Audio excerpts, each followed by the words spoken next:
How are you getting on with it? This is what, your third season? Yeah, third season, and I don't drive it enough to really get good at it, but like every meeting, I'm just starting to come right now, but by the end of the afternoon I should be right on the pace, but then I'll have to wait another month to drive it and I'll start all over again, you know.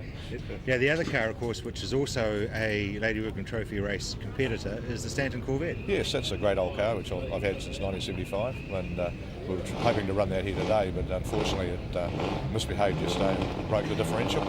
Yeah, it's done that before. Many times, yeah, many times. It's only an old Ford V8 diff, and it does very, very well to handle the horsepower that old thing puts out. Yeah. But it has a wonderful history as well. Oh, yeah, great car. It's been there and done that. And everybody seems to know something about it or comes up and tells you a bit about it. They saw it doing this or saw it doing that. And everybody's an expert. Everybody's an expert. Everybody's assisted in everything and rebuilt chains and done things on it.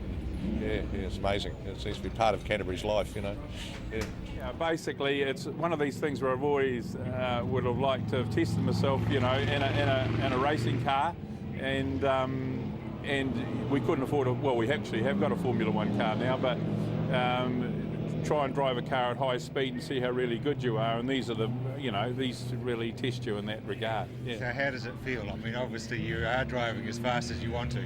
Yeah, I'm obviously not the fastest out there, but yeah, this car will still do 175, 180 miles an hour quite easily. So yeah, it's a bit of a thrill, and boy, you've really got to be on your game when you're driving it to perhaps 85% of its capability. Yeah, I think we're getting there. I mean, today I raced for a couple of laps until everybody got enough power and got away from me, and I passed, half a dozen people in the first couple of laps, and then eventually they got me back. So, we're racing. I'm happy.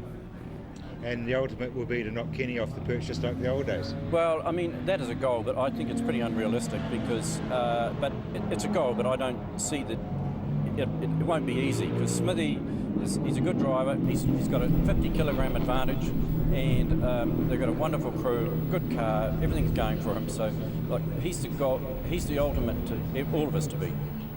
And let's find out if that is going to be the case, and if he can, in fact, pull off number 4 win for the Lady Wigram Trophy race. He's got number 4 on his car.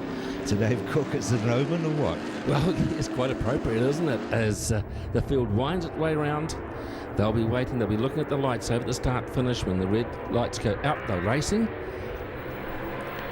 And it looks like they are set to go. Steve Ross gets an absolute flyer and flicks straight into the lead. That thing is blisteringly quick in a straight line. The McRae GM1. It is very, very fast. It has got a weight advantage over the Kenny Smith Lola T430 as the rest of the field streams through. The back of the field, Pete Burson and another one of the McRaes. And down through the pothole for the first, Steve Ross. This corner brings back many memories for him earlier on. This is where he lost the lead for the last Lady Wigram race that was held here for the trophy race. But he was looking in his mirrors just to see where Kenny is. Gets a little bit twitchy as he's heading down towards the carousel for the first time. So but he knows, the field streaming through. He knows that Kenny Smith will be trying everything he can to get past him, because whoever does get a decent jump and leads this race is likely to take it out. We're just looking at Kenny as they come off the carousel. Kenny was looking for a tighter line on the inside of Steve Ross. Steve Ross was taking the wide line and Kenny was looking down the tight line, and there you have it. Kenny has got to the lead coming off the carousel and down through the SSO. Kenny Smith, the veteran, the 69-year-old from Auckland in car number 4, leads the field round into the front straight for the first time here at the Lady Wigram Revival meeting for the Lady Wigram Trophy race. Steve Ross from Dunedin, and as McRae GM1 sits out wide. Back there in second place, Tony Richards from Christchurch in the lower in third, then Ian Clements, and the rest of the field following through, already well and truly strung out, but that is a nature of the beast. There's quite a big difference in car performance and driver capability, Rob. Certainly is, and looking at these leaders already, we've had 2 races for the Lady Wigram weekend. Kenny Smith has won them both. Won the first one outright. The second one, he actually inherited the lead, didn't he, when Steve Ross had a problem with a fire extinguisher going off and filling his visor with foam. He lifted the visor up and got a faceful, so he pulled out. So Kenny Smith has has got 2 under the belt already. Yes, and Kenny's so determined too, isn't he? He's a very, very polished driver. He won his first Lady Wigram trophy back in 1976 in a Lola from the 5000 car on the Wigram circuit, and has since then had 2 more victories. The last one was in this car here at Powerbuilt. In the rain. In the rain, a brilliant drive. Knows the car, knows the track, and is well and truly on his way. But look at this. Steve Ross is so close to winning it last time out. So close to Kenny. He's not going to let Kenny get away. There's nothing really between these cars. Around about a second or so as they go across the stripe again. Steve just preferring to take this wider line as they go down through the turn 1 and turn 2 out of the front straight here at Powerbuilt. They're reaching something in the vicinity of 290 kilometres an hour at the top end of the straight, Rob. Which is absolutely astounding, because these are old cars, and the suspension and the braking systems are sort of coming out of the 70s. The tyre technology obviously gives them a lot more grip than they would have had in those days, but really, really courageous stuff. It is too. They're all, just out of interest, they're all powered by Chevrolet V8 engines. Ford never really got a look in back in there in the days of the Formula 5000s, and that trend has continued. Here's Tony Richards in the beautiful black Lola T332 from Christchurch, a very, very fast competitor, and at the moment has his foot firmly on that 3rd step at the podium, just dropping back behind the 2 pace setters, but still in contention. Ian Clements, he's had a bad luck weekend, Rob, but he's back up there in 4th place at the moment. Total rebuild of the front end of the car overnight after sparing off the circuit yesterday. So great to see that Ian Clements, there is the red and white car sitting back there in 4th spot at the moment. I think they worked through midnight and then returned to the circuit, returned to work to the car and got the car finally to the circuit around 1 o'clock this afternoon. So not a great deal of race preparation time for him as far as track time is concerned, but Ian does know the circuit very well. It's interesting, though, that he still is performing very, very well, having speared off. It obviously didn't affect his attention or his nerves at all. I think, if anything, it'd make Ian even more determined. There's Ian's old car back behind him. The yellow car is Ian's former car, being driven by Stanton Corvette. So a lot of these cars do change hands, don't they, around the local drivers? Actually, Canterbury seems to be quite a stronghold for this. Very much. Very much. So there is Ian Clements, car number 30, locally aligned Air New Zealand pilot. I think he's still involved in the long haul stuff. So, as we say, that car was looking a very, very sad sight this time yesterday afternoon. Well, credit really to the crew, Rod Collingwood and team. Yes, Murray Sinclair as well. I say Murray Sinclair was deeply involved there as well. New suspension uprights, a whole lot of stuff has to go into that car overnight to get it where it is, and a lot of stuff had to be modified to get it to where it is. If you have a look, the windscreen's actually held in 100 mile an hour tape. It is, and if there's one thing that'll be upsetting Rod Collingwood is the fact that this car isn't pristine, because every time Rod brings a car to the circuit, it is absolutely pristine, isn't it? Absolutely. Another one of the Lola T332s was a Stanton Corvette at the wheel there. These cars became famous, didn't they, back in the late 1960s, 1970s, for the lack of protection for the drivers in the front end. Ian Clements, I'd suggest, is rather fortunate that so many drivers that did have these cars ended up with a Lola limp. They did indeed. In fact, you just about name everybody who was driving these things, apart from Kenny Smith in the 70s, ended up having a major problem. Kenny was too short. Well, it's true. He reached the pedals as it was. You're just lucky he's out there at the moment, Rocky, otherwise he'd be talking to you. So as we say, the cars all powered by Chevrolet V8 engines, probably developing around somewhere between 460 and 500 brake horsepower.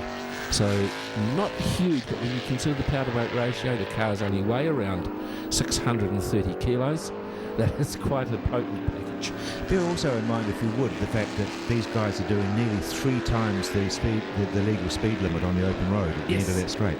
Yes. So, and they're nothing like the aerodynamic package that is found on a 2000 onwards single-seater. Nothing like it at all. But still a good field, and nothing between them much as they wind their way around the circuit. The blue car just going through there, another McRae. There's our young Andrew Higgins, one of the youngsters in the field. He's under the age of 30, which makes him a youngster. And this sort of in this class. As they wind their way out of the hairpin, there's Ian Clements, still got his old car, and behind him Ian Clements in the red and white car. This car Ian imported from Canada.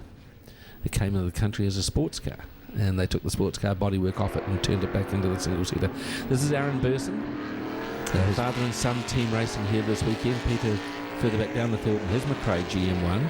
This car is the ex-Jay Esterer car from Canada, and interesting to note that Jay Esterer has just won the Canadian Series for Formula 5000 cars over there, in a car built up by Wally Wilmot, who is very, very famous for being Bruce McLaren's main mechanic for a number of years. So the names still continue on there, don't they, Rob? They do indeed, and it's interesting the influence that New Zealand mechanics have had for many decades right around the world.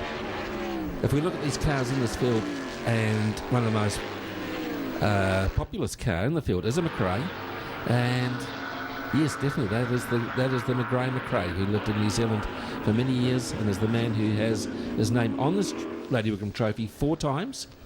Always, 3 times driving his own cars, and the first time in a McLaren. So very much New Zealand names, aren't they, McLaren and McRae? So there we are. There's the leader, though, Kenny Smith, who will be wanting to get his name on it for the 4th time. Obviously, Graham McRae has retired. He hasn't. So if he wins this one, he's in with a chance of coming back and taking the total of 5, which would be an amazing feat. Probably thinks he can take the trophy away if he does that. Would he probably think, 5 times, I can take it home and leave it there.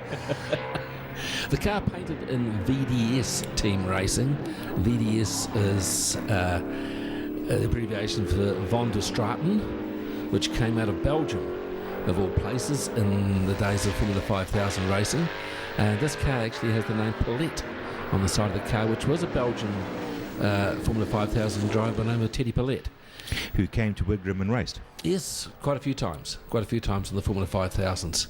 And the sister car of this one is in the field, being driven by David Abbott. It's car number 3. These are the last of the Lola Formula 5000 cars ever built. They're the T430, and these 2 cars I thought were originally built for the Newman Haas team in the United States. Quite a gap now between the first and second place getters. Steve Ross starting to fall off the back of Kenny Smith. Yes, Steve would be bothered about that, because it's a consistency thing, and Kenny has been around single-seater racing for a long, long time, whereas Steve has done more short-distance saloon car racing, so that could be the telling point there. Do you think fitness would have come into it? Because Steve's a lot younger than old Kenny Smith. But Steve's carrying a bit more weight, and you're lucky I'm here and he's out there. 99 is Reg Cook, and he's driving a Lola T400. Which were never as fast, were they? No, they had all sorts of problems. Some of the Australians got them going very well. Rob, Paul Bernasconi, Max Stewart and Brown come to mind as actually getting those cars sorted, and I think they did right towards the end. But down through the pothole again comes your race leader, and not a very nice looking car, the T430. It's very, very low, very different, isn't it? Yes, it is actually, but it's still a very major part of the whole Lola history. Yes, well, there was only ever 3 built of the T430, and believe it or not, all 3 reside in Christchurch, New Zealand. So it's quite without a moment. That's Reg Cook. That is Reg Cook and Russell Greer. Russell Greer in his T332 Lola, and Reg Cook has speared off out into the Kipibara. So we'll be back, no doubt. This will be bringing out a safety car. We'll be back straight after the break. So Reg Cook and Russell Greer both back on the track again behind the safety car, so it looked pretty serious, Dave Cook, but it wasn't that bad. Well, it did, didn't it? There was great clouds of dust and the like, and it looked like Reg Cook was gone for all money, but great to see. Great recovery work by the support crews around here at Powerbuilt and get both cars back out again, but the pace car, safety car off the circuit, and the field given the green again, and Kenny will be looking in his mirrors, looking to see where Steve Ross is. They go down out of the front straight here, But into the first couple of turns, those first couple of left-handers, Kenny has led them through. Steve Ross, he knows he's going to have to pounce very, very quickly if he wants a chance to get on by. Bit of smoke coming out of the back of Stan Redman's car too, by the look of that. Well, I don't think Stan's going to be happy about that. They were up until 1:30 this morning putting another replacement engine in that car after they blew a motor in qualifying yesterday on the Saturday, so I don't think Stan's going to be at all happy. No, he certainly won't be. But look at this, how tight they are now with just a couple of laps to go. And Kenny Smith with all the work cut out, that car will suddenly become very, very hard to pass, I would have thought. I would think so too. Kenny's full of racecraft, isn't he? But there it is. There's the Stan Redman car. It just looks okay at the moment. Just look there, a little bit of haze around the back, around the area of the wing on the overrun. This is a very, very nice car, this T332 of Stan Redman's, local businessman, and you couldn't meet a nicer guy. Just watching the Lola as there it is, there's the big puff of blue. That is not a good sign, Stan. He won't even know it's happening because he won't see it in his mirrors that are vibrating like that. He'll be looking at the gauges and just watching that oil pressure, and if it starts to fly. Last lap board is out, so Kenny Smith has got one more lap of pressure from behind to get his name on the number for the fourth time. And the real race right on behind these two leaders too, to try and get that third spot on the podium is well and truly on. If we just look there, Tony Richards, Ian Clements and Sefton Gibb, nothing between these three as they're battling out for that third place. Interesting to note, Rob, that a couple of laps back, Kenny and Steve Ross both went under the lap record. The next lap around, Kenny broke the lap record again in these cars. So that's Chris Hyde's record for the Formula 5000's gone for a Burton. Just noticed there that Steve Ross was up and all over the judder bars. He's pushing very, very hard to try to get Kenny, but this is the last lap, and Kenny Smith will be knowing full well that he's just got to make sure that he's in the right spot so that Steve Ross, if he does want to get past, is going to have to go around the outside. As you say, he's going to make that car as wide as possible, but of course he's not allowed to change lane twice in the one straight, so but Kenny knows that. He's got plenty of racecraft. As they come out of the second S down towards the sweeper for the last time, that's Ian Clements. He's back there in fourth place. He'd love to get on that podium. But into the front straight, the checkered flag coming out. Kenny Smith is going to make it 4 out of 4 names on the cup. And makes 3 out of 3 for the weekend. Kenny Smith triumphant at the 2010 Lady Wigram Trophy meeting.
Give us a grin.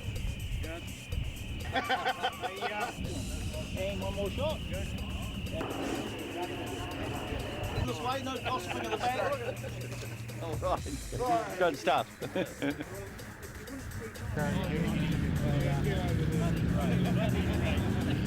Any boat's not disappear, will you? Hey Ken, I thought they gave you one bigger than that. They said I was 7, mate. It's for a midget, this one. Congratulations, Ken Smith. That's 4th time.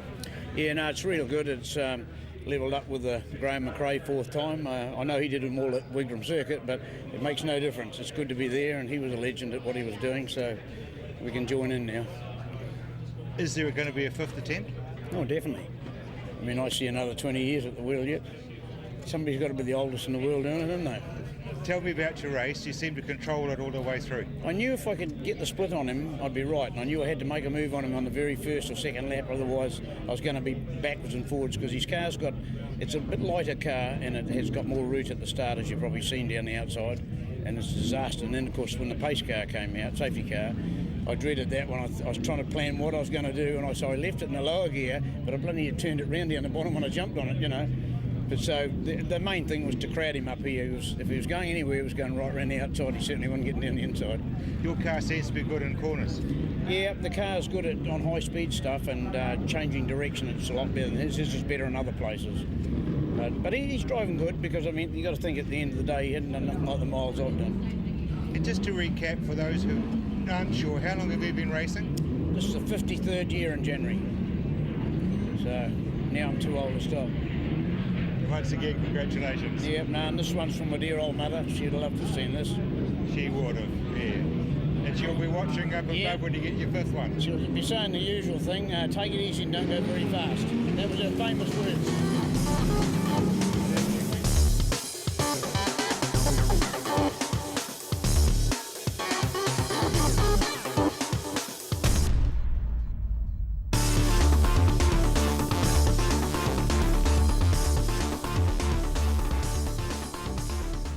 Great advice from his mother, which he really didn't take today, was he went very fast and he went very, very hard. But Dave Cook, since 1951, some famous names on that trophy. There is, isn't there? And there's only a few who've done it more than once, and there's only a couple now who've done it 4 times. Kenny Smith matching that magic total of 4 wins and doing it in real style, isn't there? And the whole point is, Rob, he looks like he's ready to do it all over again. And we are very, very sure he will. 2010, as far as the Lady Wigram Trophy is concerned, it belongs to Kenny Smith.